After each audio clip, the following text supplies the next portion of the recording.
Hello everyone, I'm Anita Wallace, I'm Chair of the Lymphedema Support Network, and I'm delighted to introduce you to Professor Dominic Furniss, a microsurgeon with a special interest in lymphedema.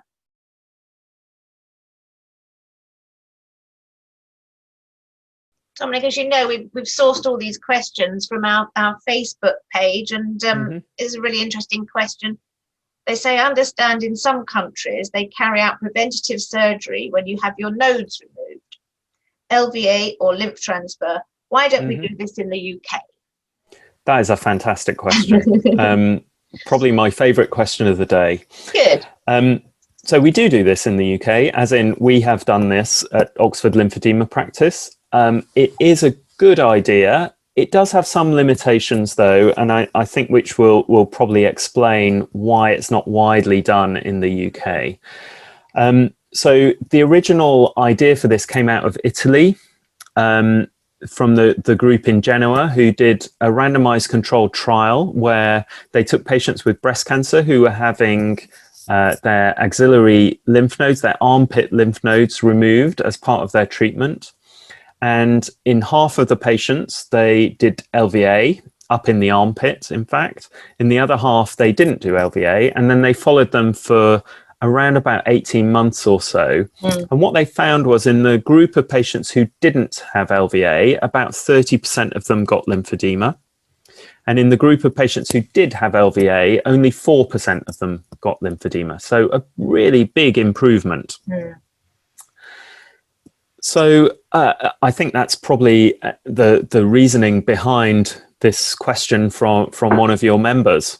And on the basis of that, with some very well-read patients who come to us very early, before they've had their cancer treated, we have done this operation a couple of times in concert with our breast surgeons. Why isn't it adapted more widely?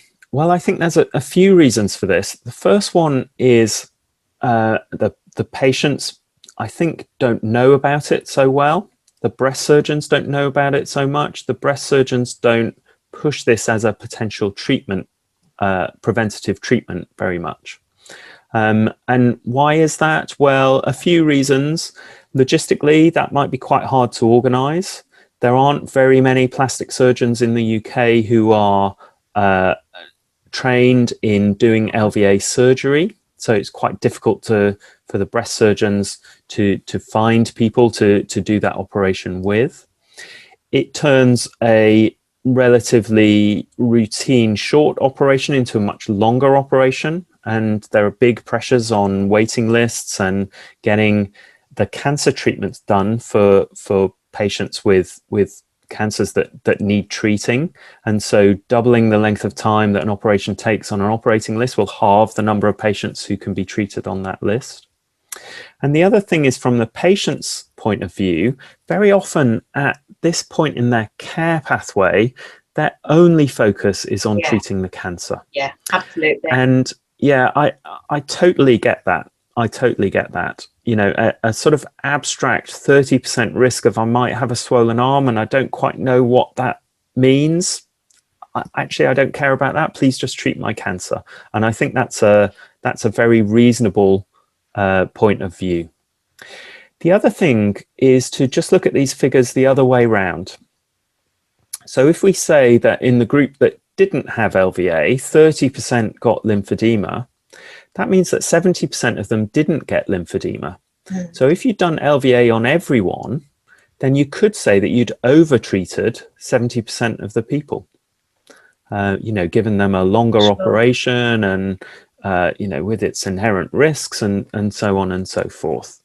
So because of that, yes, we have done this a few times for as I say, for very well-informed patients who, maybe they've had a relative who's had lymphedema and they want to do everything they can to prevent it.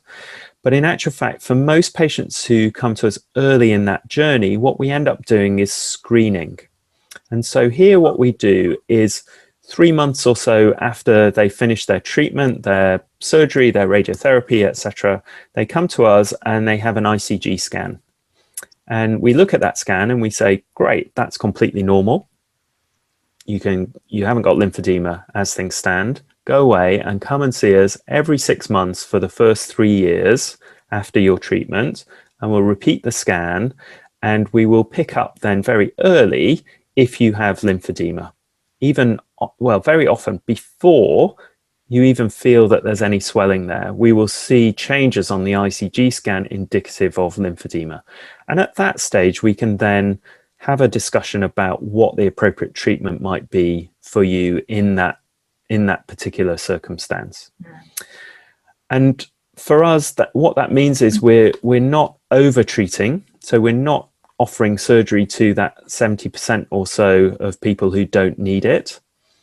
But we're also picking up early enough that all the options are available to them, those patients who are going to go on and develop lymphedema. And we think that's quite a happy medium, really. Lovely. Thank you very much, Dominic. Thank you.